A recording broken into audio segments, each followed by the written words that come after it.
Bismillahirrahmanirrahim. Assalamualaikum warahmatullahi wabarakatuh. Waalaikumsalam warahmatullahi wabarakatuh. Alhamdulillah bertemu kembali dengan saya Bang Agon dalam acara Let's Talk Podcast Dakwah Tamora. Alhamdulillah pemirsa yang dimuliakan Allah.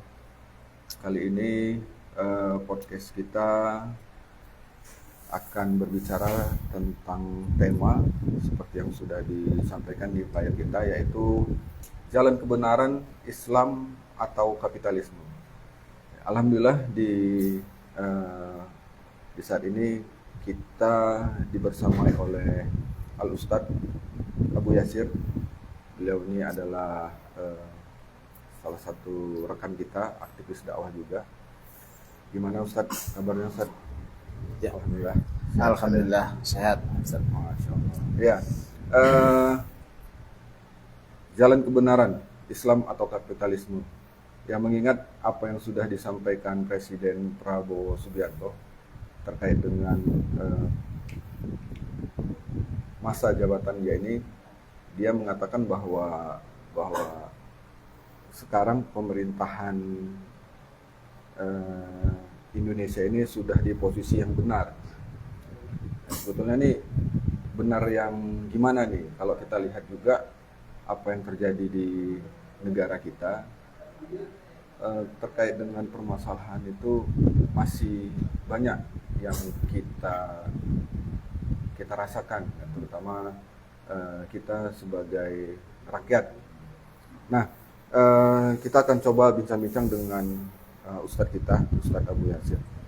Nah, seperti tema kita nih, Ustadz, Ya.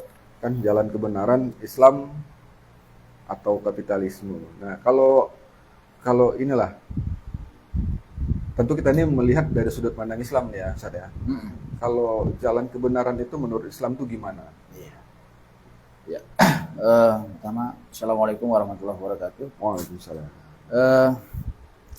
Jalan kebenaran menurut Islam ini tentu kita harus menjadikan Islam ini sebagai satu agama yang tentunya yang hak, yang benar.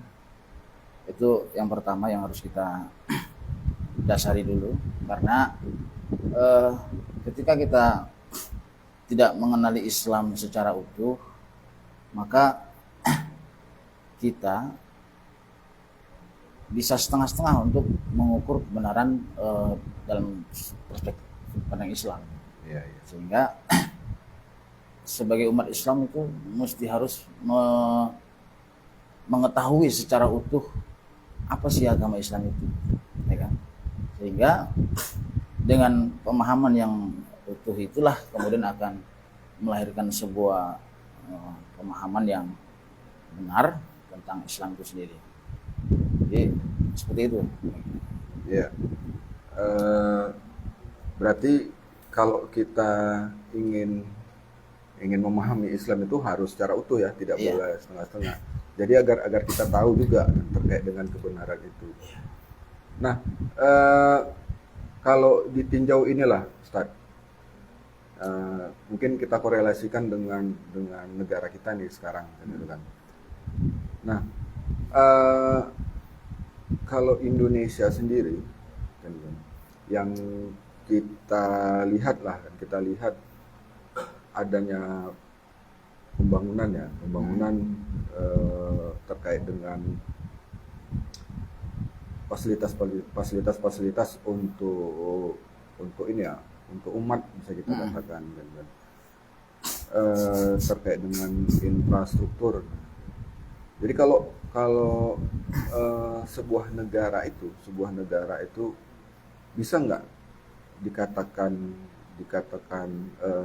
keberhasilan dalam konteks benar tadi, kan, gitu kan. Hanya dilihat dengan adanya pembangunan yang terjadi di negara tersebut. Iya. Nah, Ya, memang kita melihat negeri kita ini, Indonesia khususnya, secara fisik memang kita mengalami sebuah perubahan secara fisik ya, berupa infrastruktur, baik itu jalan, kemudian pembangunan atau kemudian adanya bandara, kemudian pengadaan kereta cepat dan lain sebagainya. Yang dulu nggak ada sekarang jadi ada. Ini secara wujud ya, secara wujud memang secara fisik bahwa Indonesia itu mengalami perubahan, adanya pembangunan yang dulu tak ada menjadi ada. Namun kita juga harus bisa melihat apakah pembangunan yang ada ini murni ada karena hasil dari kekuatan Indonesia sendiri. Apakah ada di balik dari luar, misalnya dari asing, untuk kemudian berperan dalam pembangunan ini. Maka kita bisa melihat bahwa terkait pembangunan yang ada ini banyak para ahli ya, kemudian mereka melihat ini bahwa pembangunan yang ada ini adalah karena ada kontribusi dari luar. Artinya utang itu. Utang, pada artinya ada utang. Utang negara itu semakin besar. Ya. Padahal ini tidak berbanding lurus dari sumber daya alam yang ada di negeri kita. Kekayaan alam yang begitu luar biasa sebenarnya yang ada di negeri kita ini. Ya kan, minerba, kemudian adanya emas, nikel, batu bara, dan minyak ya. Minyak di Indonesia itu ada dari atas dari bawah gitu kan. Tapi itu sangat disayangkan sekali bahwa kekayaan yang alam yang ada itu justru dikuasai oleh asing dan asing. Ini yang miris kita melihat kondisi negeri kita. Dan kita melihat beberapa catatan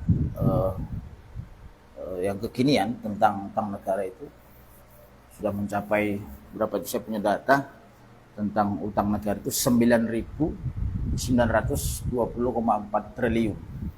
Itu Banyak ya. Maret tahun 2026. Dan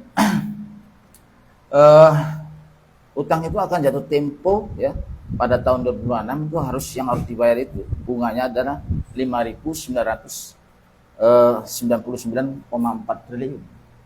Coba yang dari sini kita bisa melihat bahwa pembangunan yang ada hari ini di negeri kita itu justru bukan dihasilkan dari sumber daya alam yang ada, tapi justru malah ada kekuatan dari luar, asing dan asing yang memanfaatkan untuk kemudian memberikan hutang sebanyak-banyaknya agar apa? Agar kepentingan mereka, para asing dan asing itu tetap langgeng di negeri kita untuk menguasai sumber daya alam yang ada, begitu. Ini menurut peneliti dan para pengamat politik dan ekonomi. Nah, begitu. Artinya sebuah negara itu, khususnya Indonesia lah kan, Indonesia juga walaupun ada pembangunan terkait dengan infrastruktur tadi ya tidak bisa dikatakan bahwa negara kita ini berhasil ya dalam membangun negaranya kalau dilihat dari sudut pandang Islam.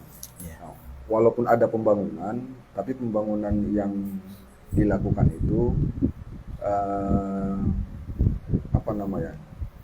berasal dari uang-uang yang dipinjam dari luar negeri ya, dari luar negeri. Nah, padahal Indonesia sendiri itu memiliki sumber daya alam yang melimpah. Seharusnya kalau memang negara itu bisa memanfaatkan sumber daya alamnya, kemudian kita sebetulnya tidak perlu pinjam uang pinjam uang ke luar negeri. Ya cukup dengan memanfaatkan sumber daya alam kita itu, kemudian dilakukan pembangunan. Tapi itu juga kalau seperti itu bisa dikatakan negara tersebut berhasil? Tentu tidak, gitu kan. Dia tidak layak disebut negara yang berhasil karena hanya berutang, sementara kekayaan alam yang ada di negeri itu sendiri tidak terkelola dengan baik. Nah, maksud saya gini, Ustaz, kalau seandainya negara bisa memanfaatkan sumber daya alamnya, kemudian dari sumber daya alam itu misalnya kita jual lah sumber daya alamnya itu, misalnya diekspor kayak minyak kita diekspor atau gimana gitu kan. Nah, kemudian hasilnya itu untuk pembangunan, apakah negara tersebut bisa dikatakan berhasil? Iya, benar. Nah, ini baru yang disebut dengan negara yang betul-betul memanfaatkan sumber daya alam yang telah diberi Allah Subhanahu wa taala kepada kita pergunakan untuk sebaik-baiknya.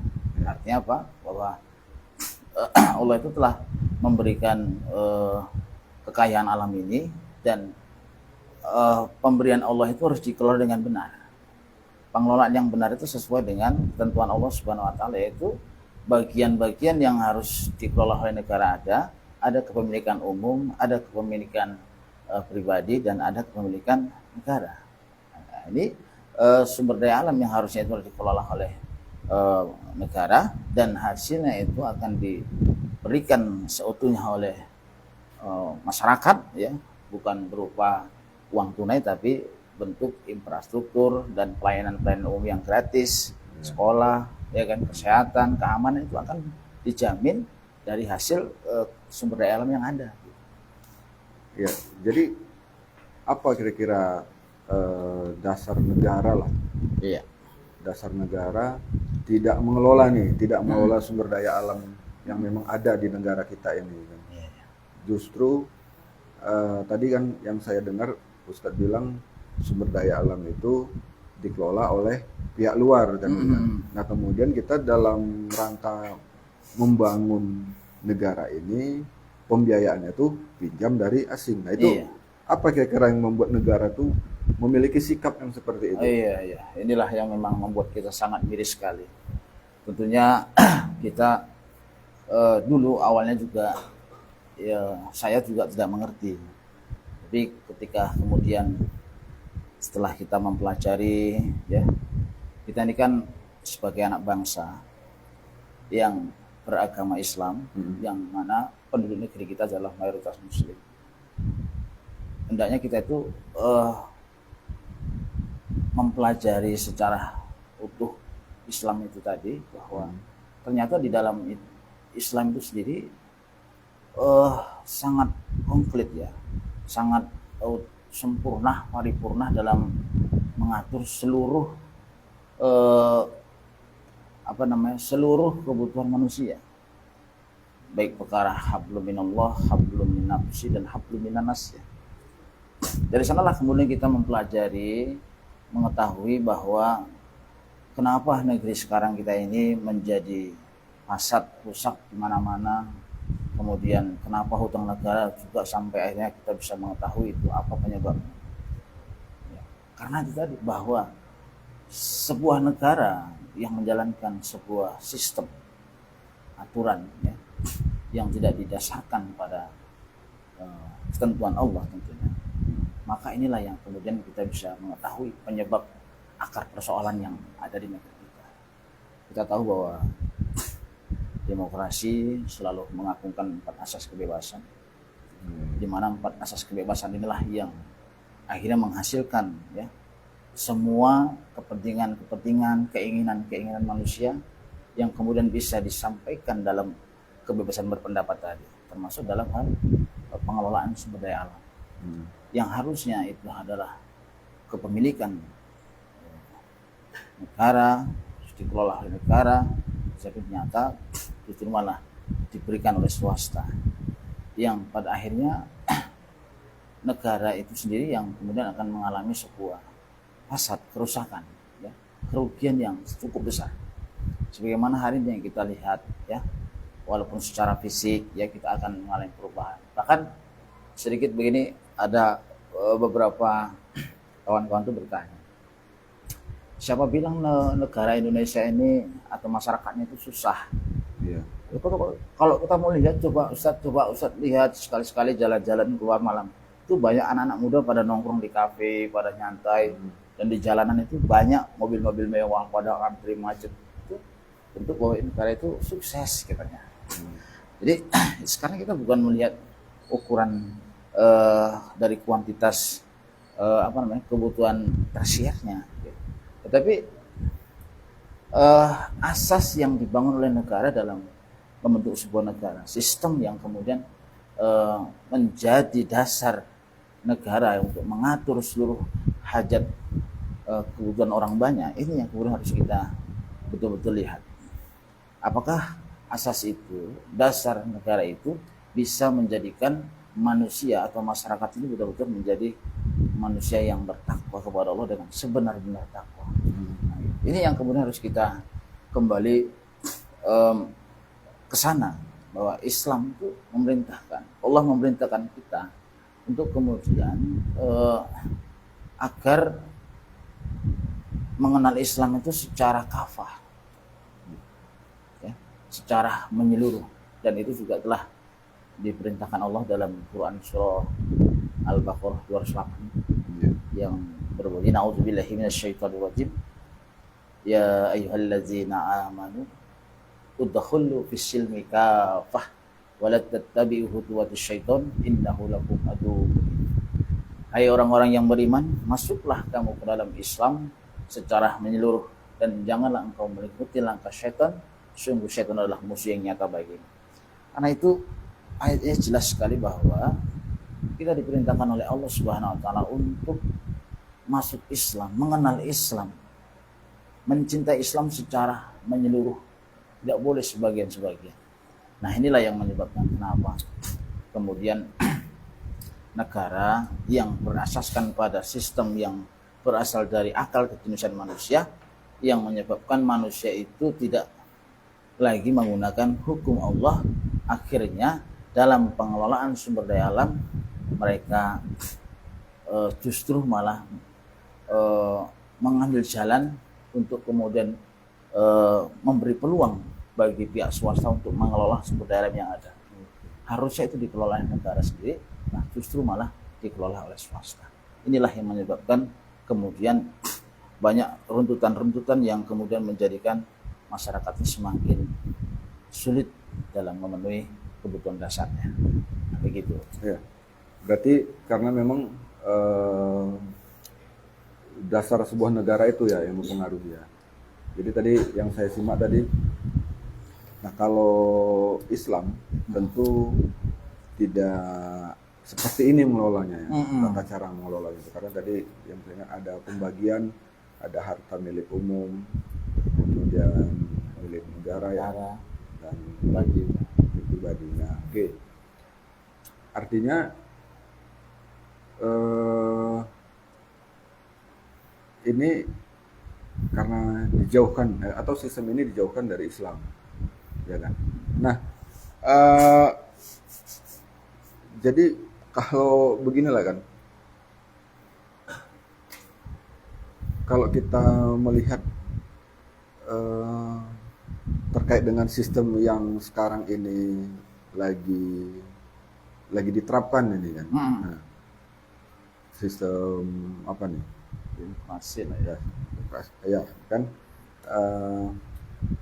kira-kira bisa nggak dijelaskan lagi kan kenapa ini sistem ini gagal, kita anggap gagal lah kan, gagal dalam mengelola ya kan, atau mengurusi tatanan kehidupan masyarakat itu. Ya. Pertama kita harus melihat sebuah kegagalan itu dalam bentuk apa ya. Kegagalan sistem yang kemudian bisa menyebabkan kerusakan, kemunduran ya, baik itu moral, akhlak dan sebagainya. Dan ini fakta sudah di hadapan kita bersama. Kita tahu bersama bahwa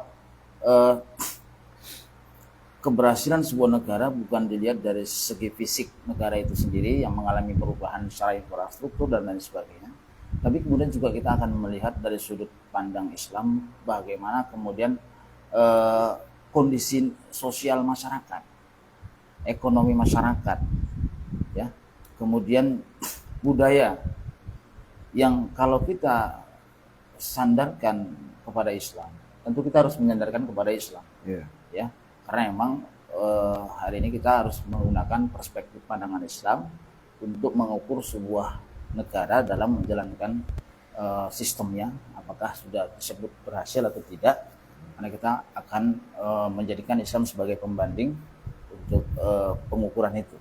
Nah, tentu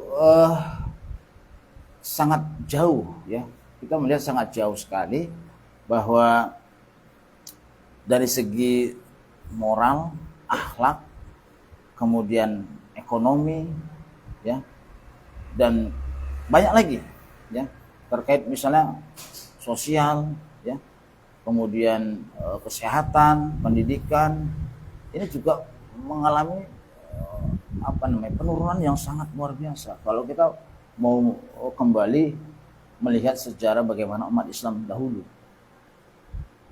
ya kan, baru-baru ini kita juga melihat beberapa kasus yang sangat memilukan. Apa itu? Adanya pelecehan seksual, Oh ya. adanya kemudian pembunuhan, penjualan organ tubuh, kriminalitas, dan banyak lagi yang kalau kita mau melihat data kasus-kasus yang terjadi per hari di negeri kita, itu sangat jauh berbandingnya dengan Islam dulu pernah berjaya yang selama 13 abad lamanya. Sewaktu Islam diterapkan. Suatu Islam diterapkan. Setelah hijrahnya Rasul dari Mekah ke Madinah sampai kemudian berakhir pada tanggal 3 Maret 1928 itu, kita hanya melihat kasus itu yang terjadi hanya 200 kasus kurang lebih. Sangat berbanding dengan jauh dari kondisi sekarang. Itu hitungan 200 kasus kalau di kondisi kita hari ini, di sistem kita hari ini, itu hanya membutuhkan waktu tidak cukup lama, paling hitungan menit, ya. Dan itu skopnya hanya Indonesia. Sementara dulu 1300 tahun itu hanya terjadi 200 kurang lebih, itu yang terjadi kasus itu hanya itu mencakup 2/3 dunia. Bayangkan jauhnya luar biasa. Wilayah yang begitu besar dunia, hanya 1/4-nya lagi itu akan dikuasai penuh bumi itu oleh Islam. Itu hanya terjadi hanya 200. Nah begitu. Jadi dari mana kita bisa melihat bahwa negara ini betul-betul berhasil dalam meriayah atau mengatur urusan umat dengan sistem yang sekarang? Jika kita bandingkan dengan perspektif sudut pandang Islam dengan sejarah-sejarah yang pernah ada. Dan sejarah itu bukanlah sejarah fiktif, tapi memang sejarah yang sudah diakui oleh para ahli sejarah. Jadi kalau mau kita kupas secara utuh bagaimana kondisi hari ini khususnya umat Islam di negeri kita, sekup Indonesia, itu luar biasa, miris. Hati saya sedih melihat ada beberapa kasus yang sangat menyedihkan, bahkan saya itu sampai meneteskan air mata dari sulitnya ekonomi. Ada orang tua di Pulau Jawa terjadi satu kasus yang itu tidak dipublis oleh media sosial dan cepat-cepat dihapus. Tapi sempat saya melihat ada orang tua yang hidupnya sangat susah, tinggalnya di rumah kontrakan.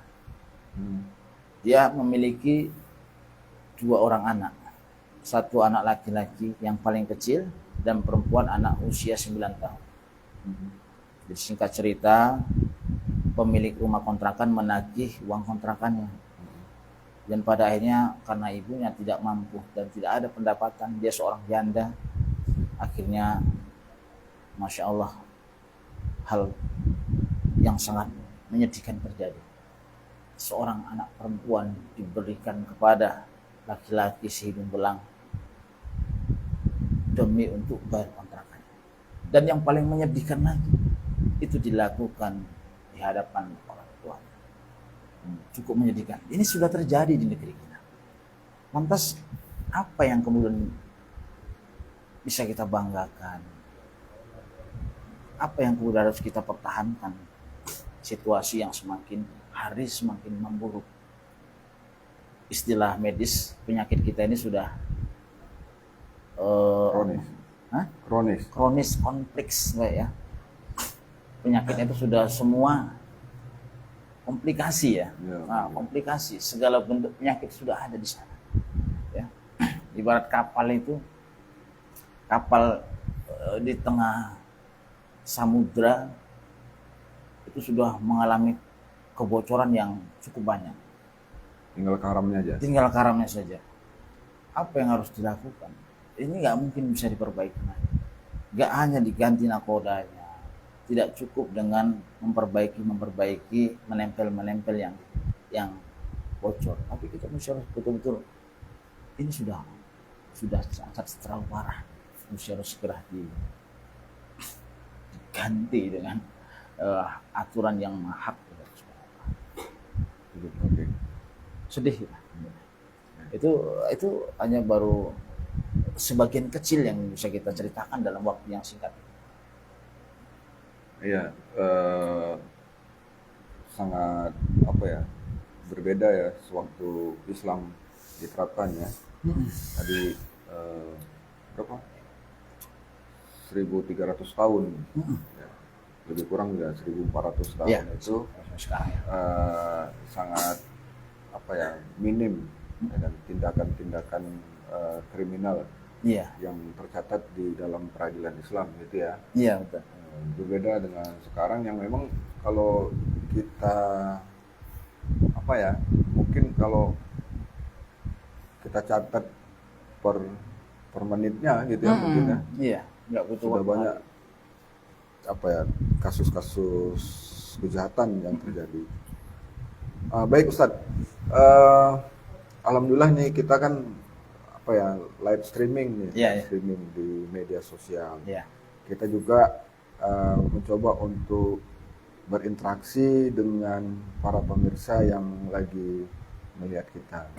Bentuk interaksinya itu biasanya dengan apa ya, diskusi gitu. Iya, Jadi siap. kita membuka diskusi kepada para pemirsa yang lagi melihat kita. Nah, jadi pemirsa yang dimuliakan Allah, bila ada yang ingin ditanyakan atau didiskusikan dengan ustaz kita, silahkan ditulis di kolom komentarnya. Nanti kru kita akan menginformasikan ke kita. Nah, gimana Bang? Ada yang tanya?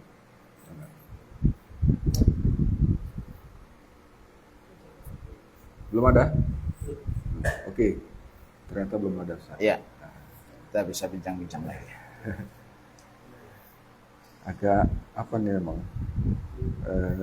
apa namanya, tadi cerita Ustadz tadi luar biasa memang ya, kalau kita lihat dampak dari penerapan sistem yang bukan didasari dengan Islam tadi. Nah, tadi saya di awal-awal tadi juga mendengar tadi ya kan, bahwa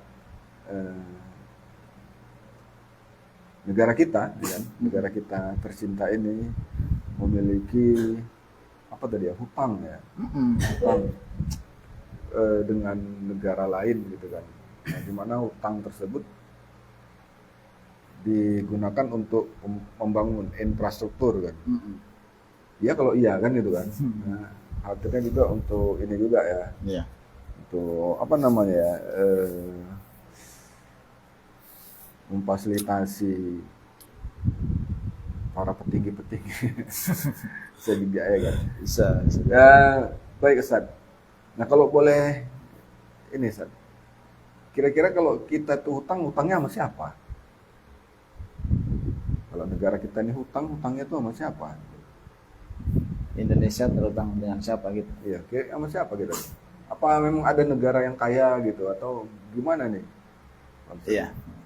Jadi kalau kita mau melihat peningkatan hutang yang terjadi di negeri kita, ini memang berasal dari luar, ya. Terutama adanya sebuah negara yang sering disebut orang 9 Taifan atau 9 Naga, atau Amerika Serikat sendiri juga yang telah melakukan sebuah kesepakatan dalam TOP. Di sana juga ada perjanjian-perjanjian yang harus yang mana perjanjian-perjanjian itu sebenarnya merugikan bagi negeri kita sendiri. Termasuk misalnya dalam pengadaan pesawat Boeing, termasuk juga persenjataan gitu ya. Itu memang harus murni didapatkan dari Amerika.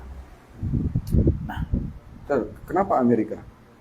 ya, karena Amerika inilah yang sekarang mendominasi negeri-negeri Muslim, termasuk sebenarnya negeri kita. di negeri-negeri Arab juga banyak yang menjadi antek-antek. Ini yang menjadikan kita sebagai umat Islam miris melihat kondisi ini. Ya, adanya kesepakatan DOP kemarin itu yang kemudian telah terjadi, ya, di mana di sana ada kesepakatan-kesepakatan, perjanjian-perjanjian yang harus dijalankan. Ya, ya. Inilah yang kemudian menyebabkan kita ini sebenarnya negara yang harusnya bisa mandiri malah menjadi negara yang pembebek. Ini sangat menyedihkan. Ya. Karena kita ini mesti harus berani berkata jujur lah. Ya. Jujur dalam bentuk kecintaan kita kepada negeri.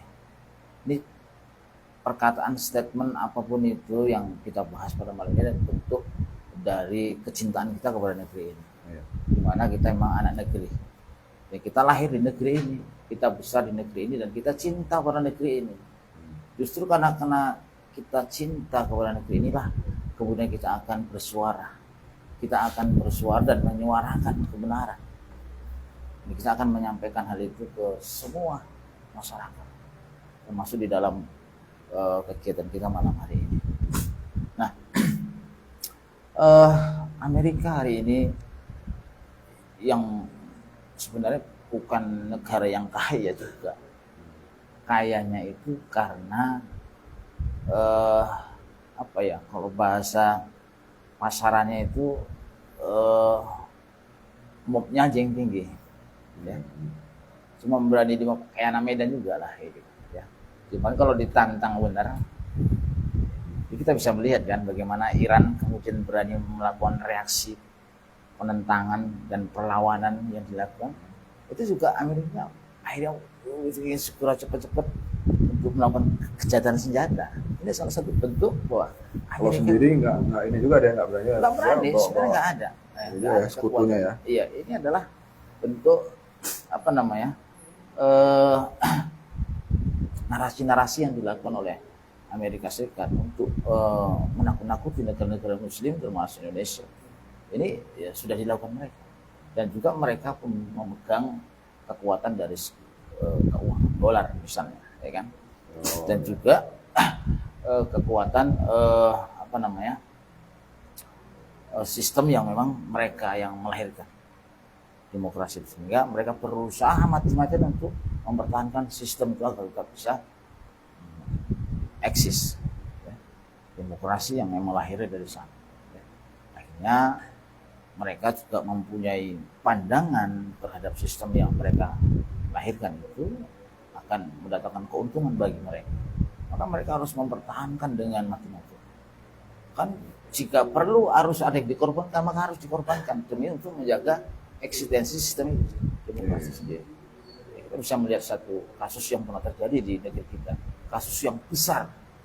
Kita bisa melihat di 121 misalnya. Itu kenapa kemudian umat itu bisa bersatu begitu membludaknya di Bundaran HI itu, ya kan? Di GBK bisa menyatukan seluruh kaum muslim di sana. Namun kita sangat menyayangkan visi misinya apa mereka.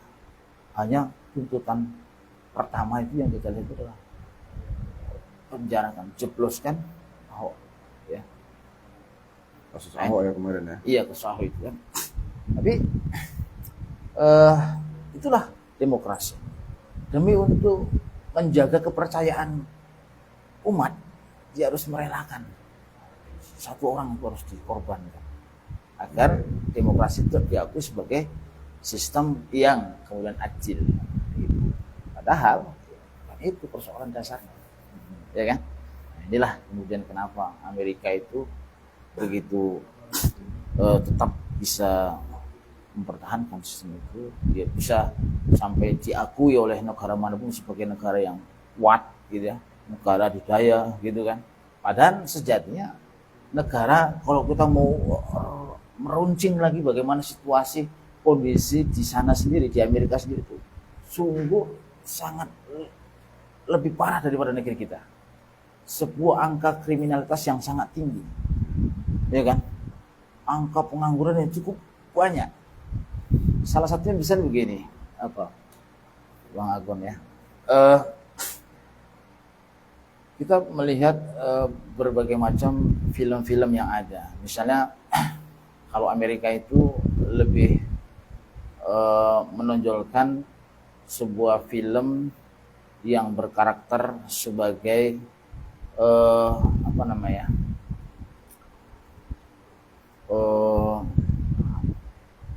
Amerika tuh protagonisnya lah ya, anak-anak mudanya ya. iya, film-film yang dilahirkan dari Amerika itu cerminan dari situasi kondisi negeri itu sendiri. Misalnya Oh, apa saya kalau bisa sebutnya itu, misalnya kayak Ultraman, apa namanya itu, film Batman, kemudian apalagi itu yang seolah-olah dia sebagai pahlawan yang bisa menghancurkan semua kejahatan-kejahatan yang ada. Nah itu sebenarnya ekspresi penunjukan bahwa negeri mereka itu dalam keadaan tidak baik-baik saja dari kondisi keamanan. Nah itu, misalnya kalau di Korea, di Jepang itu lebih film yang lebih menonjol itu adalah drakor, drama Korea percintaan, karena di sana itu negerinya yang kita melihat itu krisis keharmonisan. oh gitu. Nah gitu. Apa sih istilahnya itu kalau film-film kartun apa itu macam Ultraman, kemudian Spiderman, apa istilahnya itu saya lupa. Ya film-film yang seperti itu seorang ada satria, ya ada kesatriaan, ada kemudian apa namanya sebuah manusia yang hebat, yang kuat, bisa menghancurkan semua kejahatan. Superhero. Nah, superhero. Nah, itu dia. Nah, itu superhero itu kenapa lebih ke Amerika? Film-film itu yang terjadi di sana. Termasuk nanti film-film apa namanya? Rainbow ya. Ah, itu salah satu cerminan bahwa negeri itu krisis keamanan. Gitu.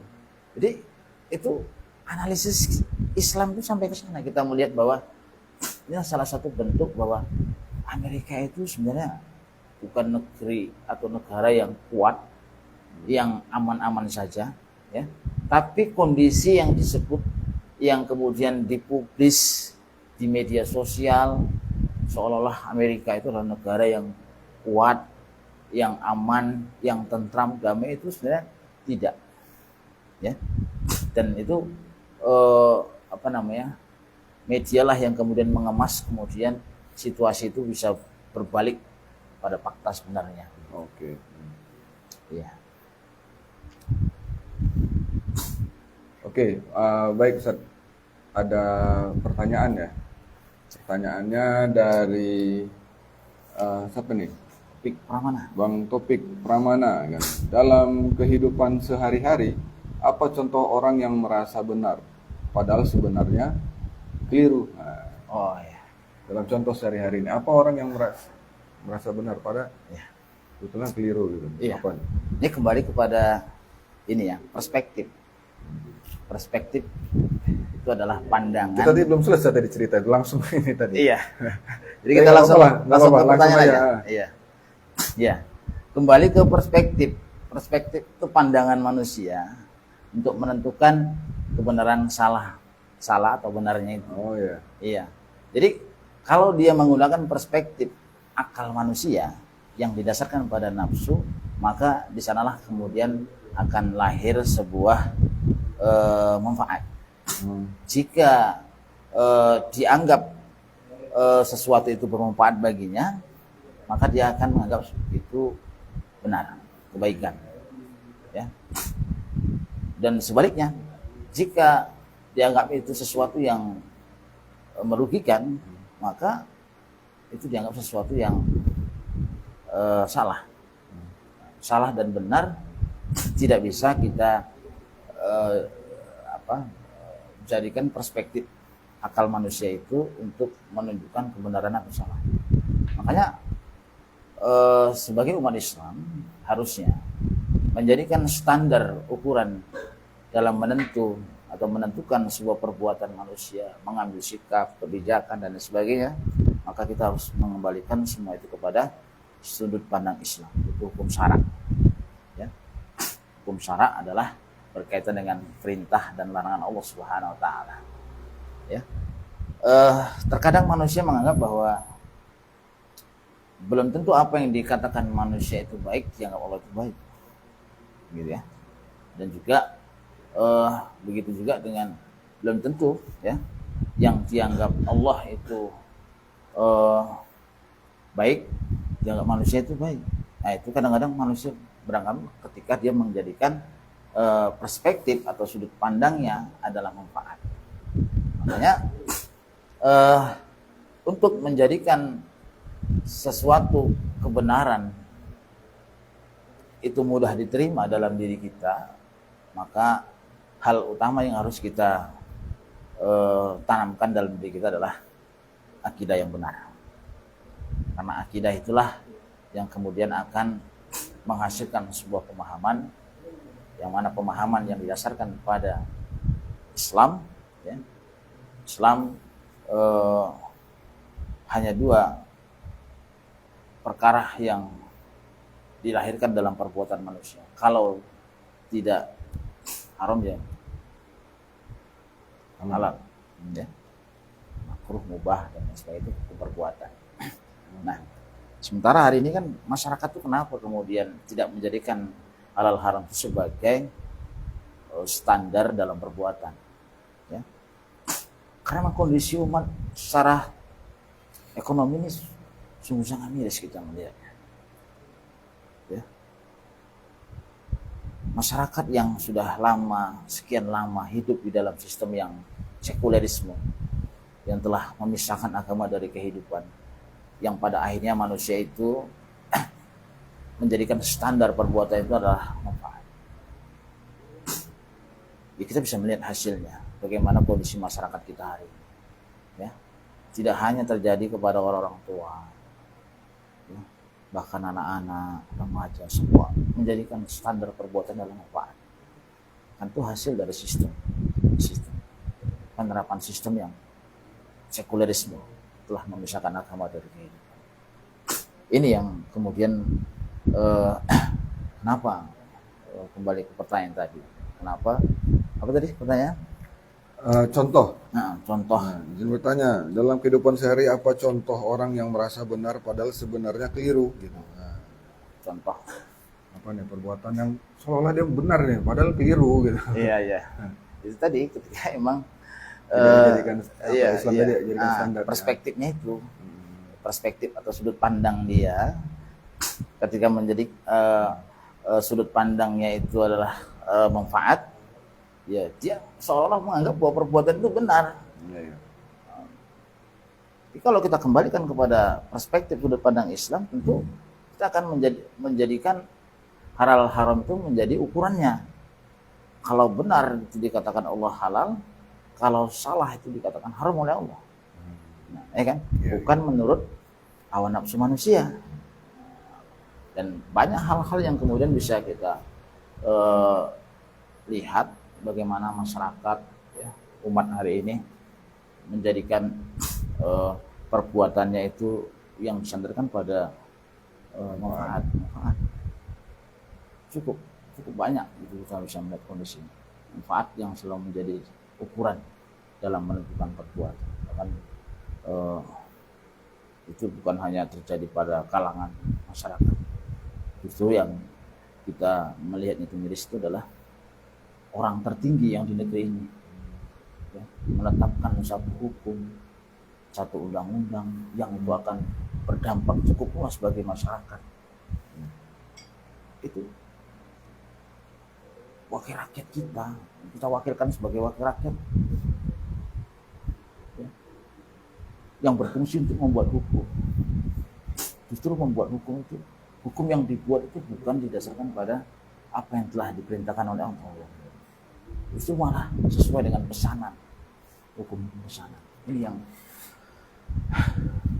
justru kita sedih, ya. Kenapa kita harus sedih? Kenapa kita harus memaksa untuk mereka itu sadar bahwa Islam ini adalah agama solution, ya. Bukan hanya sebatas agama ritual, tapi dia agama yang bisa menyelesaikan seluruh problematika umat hari ini. Gitu. Iya. Ya. Jadi memang perlu standarisasi itu ya, Ustaz. Iya. Karena Standar memang penting. kalau tidak ada standarnya, maka kita nggak tahu nih kan. Memang kalau gini aja lah ya, kalau kita ngomong berdua ini, kalau kita nggak punya standar, ya kan, ini standarnya nih apa nih kan itu kan. Bisa jadi kita masing-masing punya persepsi benar nih. Ya. Sama kalau ini ya, mungkin kalau kita melihat angka 6 dan 9 itu Iya, ya. iya. Kalau dia ditulisnya, kalau dari saya mungkin 6, kalau dari Ustadz 9. Jadi perspektif awal 9. Menurut Ustadz 9, menurut saya 6. Tapi kita nggak punya standar. Ya, jadi perlu memang bagi kita untuk memahami sesuatu itu dengan standarisasi tentu. Islam yang harus menjadikan standar gitu ya. Ya, terima kasih. Terima kasih buat Pak Taufik Pramana nih kan dari Batu Lokong hadir. Oke. Ini ada ini juga nih. Ini apa nih ya? Ini komentar mungkin ya dari Bu Mesli Umu Janisah kan. Pembangunan infrastruktur dibangun sesuai yang dibutuhkan oleh masyarakat, semestinya bukan yang dibutuhkan asing. Sehingga asing mudah jalannya dalam mengeruk kekayaan alam di negeri ini. Dan ini fakta ketika kapitalisme diterapkan. Selamatkan negeri ini dengan Islam kafah. Oke, ya terima kasih Bu Mesli. Ya memang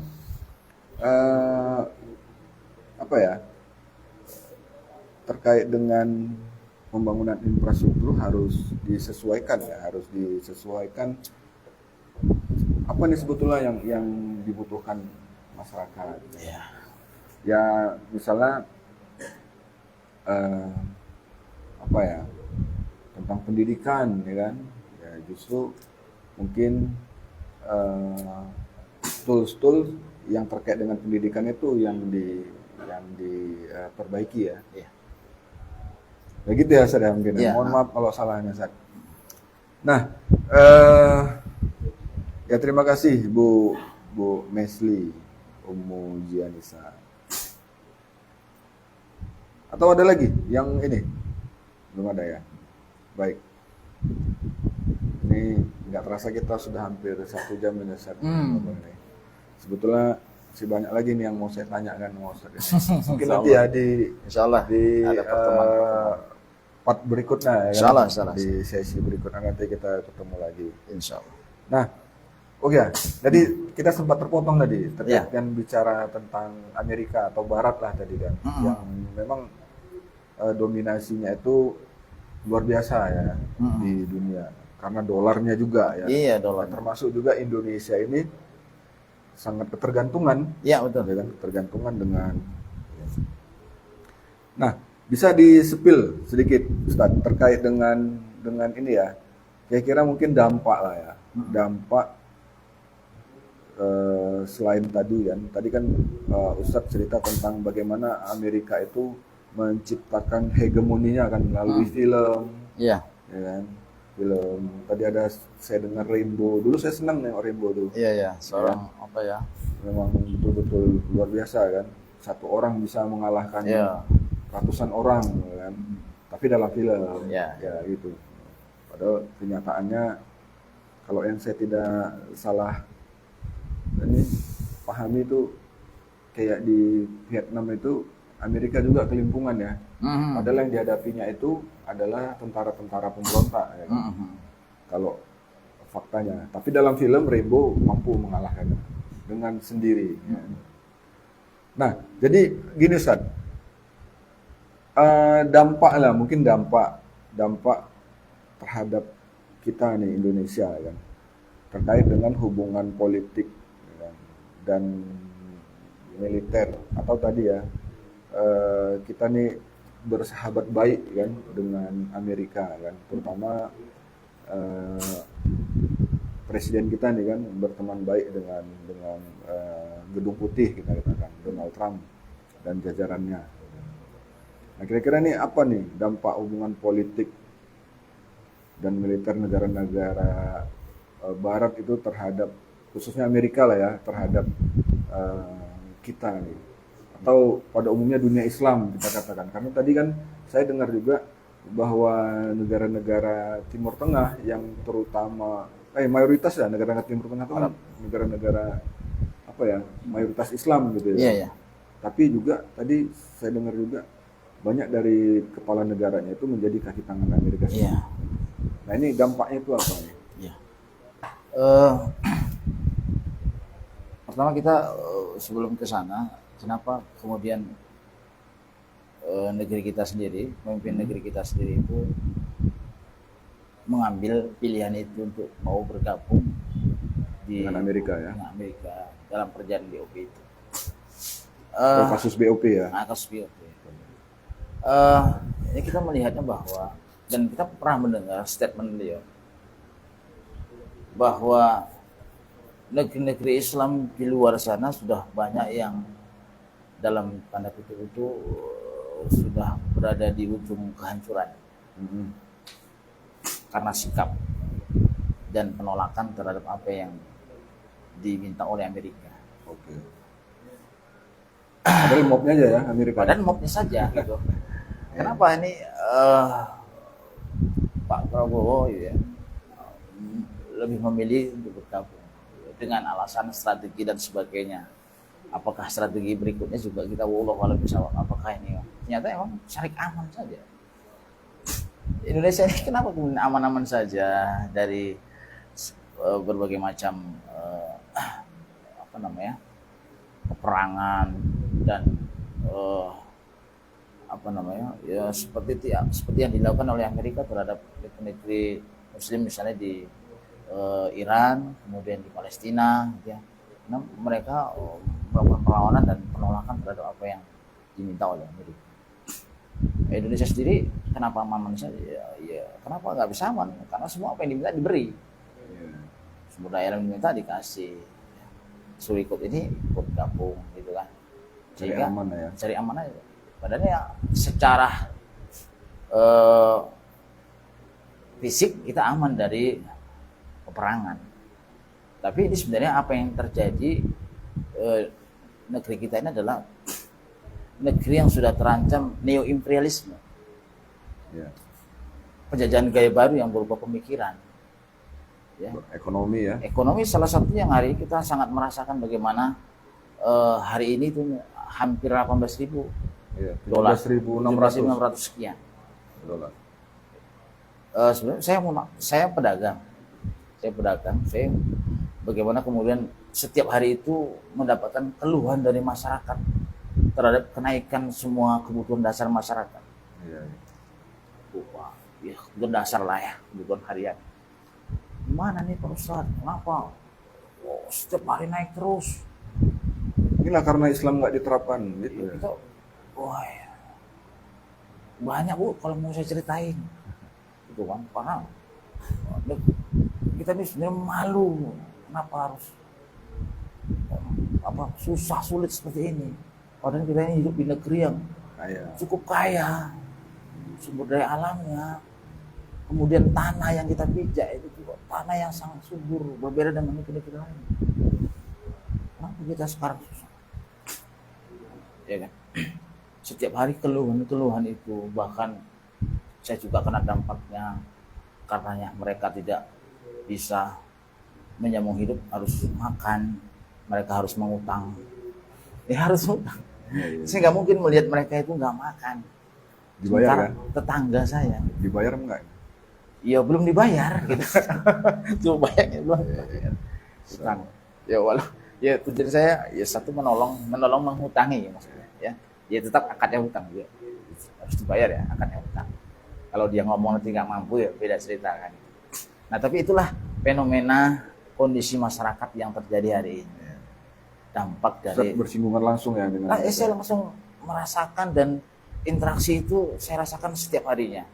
Bagaimana kondisi negeri kita dalam faktor ekonomi kita, masyarakat yang hari ini dianggap senang ada yang berpandangan melihat orang banyak ganti-ganti kendaraan, motornya ganti gitu ya, saja pakai meter tua gitu kan ya. Tapi ternyata juga belum tentu apa yang kita lihat mereka enak itu enak yang dirasakan mereka gitu ya kan.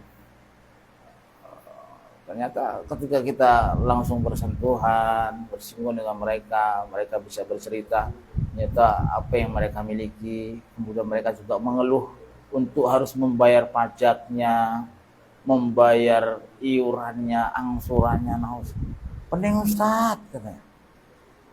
Ini tanggal ini saya harus bayar kereta itu 1,5 juta. Mana pajak udah mati. Itulah ketika masyarakat melihat dari luarnya saja, ya kan? Padahal ya kenapa hari ini tuh masyarakat dari misalnya kebutuhan tersier termasuk dia misalnya dalam ini sarana transportasi, kendaraan, alat komunikasi berupa handphone dan sebagainya, karena itu mau diciptakan, diproduksi, dibuat dan dipasarkan, dijual. Dan yang lama-lama sudah tidak lagi dikeluarkan, mau tak mau masyarakat harus memiliki karena kebutuhan. Mereka dipaksa harus hutang, di mana masyarakat kita itu lebih mementingkan gaya hidupnya daripada kebutuhan dasarnya. Berarti masyarakat salah juga nih. Ya ada kena dampak korban itu, karena emang sebuah sistem yang sengaja didesain sedemikian rupa untuk kemudian memaksa masyarakat harus memiliki. Ya, berarti kita dipaksa ya. Kita dipaksa ini. Sebenarnya kita nggak mampu, tapi kemudian karena perspektif sudut pandang masyarakat yang tidak menjadikan Islam sebagai sandarannya, sehingga masyarakat itu juga kadang-kadang manusia biasa ingin gaya hidupnya juga ingin gorijah, bakotnya itu ya muncul. Si Fulan bisa, kenapa saya nggak bisa? Sama-samanya kami kerja di kebun, gajinya sama. Nah, itu kadang-kadang sampai ke sana. Masyarakat itu tidak, harusnya kan kita sebagai seorang muslim itu kan bisa menempatkan sebuah antara kebutuhan dengan keinginan. Harus kita pisahkan ini antara kebutuhan dengan keinginan. Nah, hari ini itu tidak terjadi. Karena apa? Karena begitu banyak muncul di media sosial terkait gaya hidup manusia yang sifatnya hedonis, ya, berupa kesenangan, kenikmatan duniawi yang bersifat jasmania, terus munculan di media sosial, yang itu juga menjadi faktor mendorong gorijah masyarakat untuk kenapa saya nggak bisa, walaupun ada ngutang. Dan itu juga memang difasilitasi secara sistematis. Tidak ada lagi kereta-kereta tua. Kita lah pecinta kereta tua kan, kayak Bang Agon misalnya Vespa, saya juga suka kereta-kereta tua. Tapi itu karena udah tua. Iya, menyesuaikan, ya kan. Itu kita bisa menyesuaikan antara kebutuhan dengan keinginan. Ya, karena nggak mampu juga kita ya. Sebenarnya pengen juga kan, cuma karena nggak mampu. Gitu. Nah, begitulah kondisi sosial kita. Iya, jadi emang dampak dari kita itu apa ya, dengan Amerika tadi ya, sangat ini ya. Karena emang tadi seperti ya kata Bu Misli tadi ya, Misli itu kan kapitalisme yang memang sekarang lagi diadopsi ya, diadopsi di negara kita ini, membuat masyarakat kita ini menjadi masyarakat yang mungkin ini tadi ya bahasanya konsumtif lah ya, kita konsumtif, mau aja gitu kan. Jadi kemudian jadi dipaksa juga untuk mau kan, kan, karena kebutuhan juga gitu kan. Iya. Ya kayak saya kan harus ke sekolah nih kan gitu kan, ya butuh, ya mungkin ini ya jalan kaki bisa, mungkin yang jalan kaki, cuma kan ya agak aneh aja ya kalau sekarang jalan kaki itu pun terlalu jauh juga kan. Jadi harus jam berapa kita harus jalan kaki. Tapi ya mungkin kedepannya mungkin bisa jadi jalan kaki. Bisa jadi ya. Karena memang kita butuh kendaraan, kita juga butuh transportasi untuk itu kan. Sementara juga untuk biar bisa apa ya, transportasi itu berjalan, kita juga butuh biaya dan lain sebagainya, kan, Iya. sementara juga biaya. Nah, macam-macam lah. Jadi carut marutnya tatanan kehidupan itu ya, gara-gara kapitalisme tadi. Kapitalisme pangkal kerusakan. Oke. Iya. Baik, Ustaz. Iya. Ini nggak terasa kita sudah di ujung apa nih? Udah di ujung Penghujung waktu ya. waktu kan. Nggak Jadi terasa tadi kan ya. terkait dengan kalau tema kita tadi jalan kebenaran Islam atau kapitalisme Islam. Jadi kapitalisme itu banyak ini ya, kamuflase mungkin ya, seolah-olah benar tapi tidak benar. Begitulah ya. Gitu ya. Nah baik, ini mungkin salah satu uslub kita juga ini kan, agar kita apa yang menyampaikan terkait dengan apa yang kita bincangkan tadi kan, agar saudara-saudara kita dan para pemirsa juga ada maklumat mungkin ya mereka kan, yang mudah-mudahan bisa bermanfaat juga. Nah, jadi ada baiknya juga nih Ustadz memberi masukan ini kan, memberi saran kepada pemirsa, mungkin khususnya anak-anak muda lah dan sebagai generasi penerus bangsa. Karena memang di apa namanya ya, di dakwah Tamora ini, saat di dakwah Tamora ini kan dulunya memang konsentrasinya tuh untuk dakwah anak-anak muda sih. Cuma nih seiring berjalannya waktu kita menghadirkan orang-orang yang memang di segala lini, mungkin ada juga yang tua, mungkin bahasanya juga atau bincang-bincang kita juga tidak tema kepemudaan gitu, tapi terkait dengan masalah-masalah sosial juga. Iya. Seperti ini tadi lah kan. Tapi yang nggak ada salahnya juga kita itu memberi apa ya, masukan lah gitu kan, saran-saran untuk anak-anak muda. Ya terutama dari guru kita kan, Ustadz Abu Yasir. Ya silakan Ustadz. Ya, begini, kalau saya juga masih membutuhkan sebenarnya sebuah nasihat dan saran. Berawal, ini bercerita dari latar belakang saya dulu, kenapa juga bisa memilih dakwah sebagai jalan hidup saya. Dan setiap manusia pasti dia memiliki latar belakang yang beragam. Jejak-jejak negatif yang setiap manusia pasti ada. Ada ya. Kecuali Rasul lah ya. Iya. Maksum ya. Maksum. Dia adalah orang yang dijamin.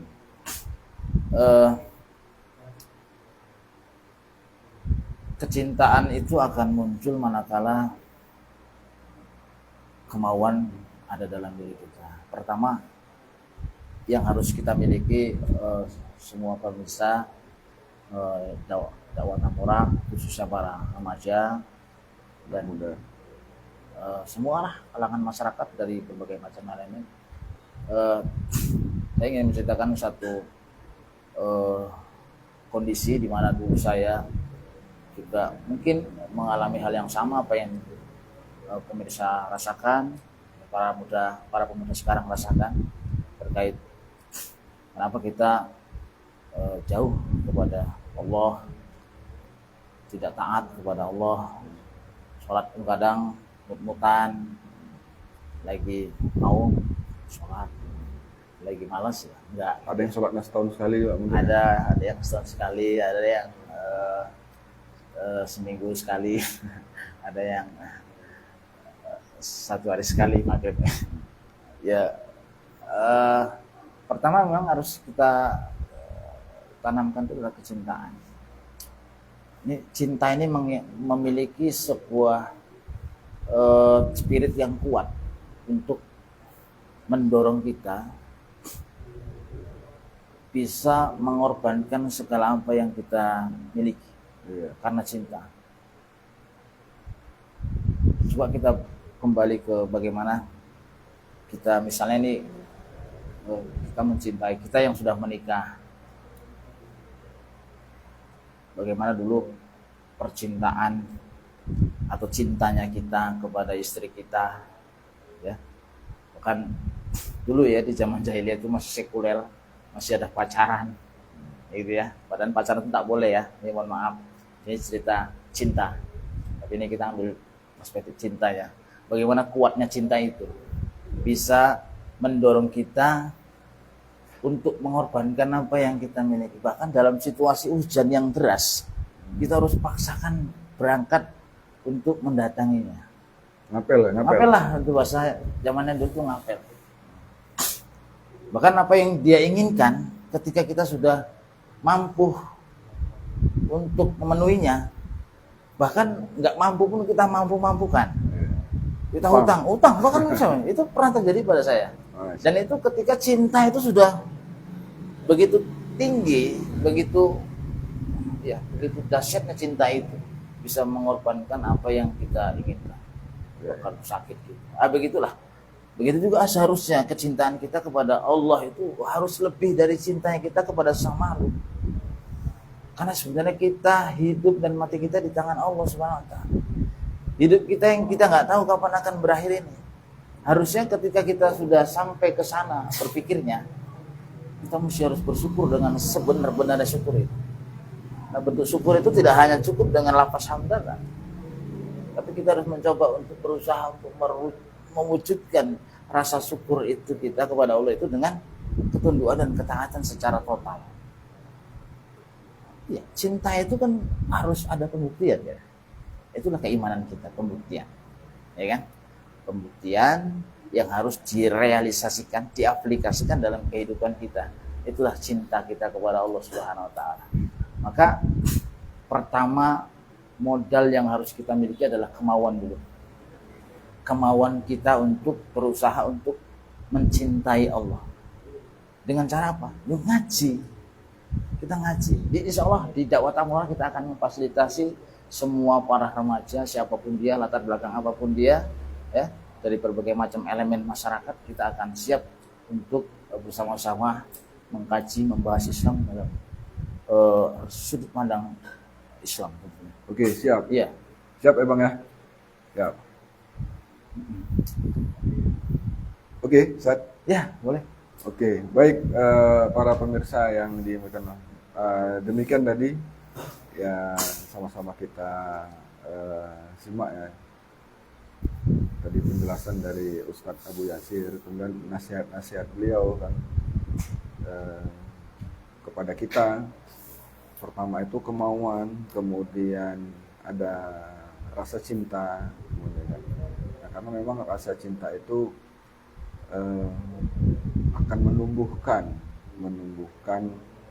semangat bagi kita dan untuk melakukan apa saja, dan terutama kalau kita mencintai Allah dan Rasul, melebihi cinta kita kepada makhluk, kita akan melakukan apa saja terkait dengan pengorbanan, bahkan juga kita memperjuangkan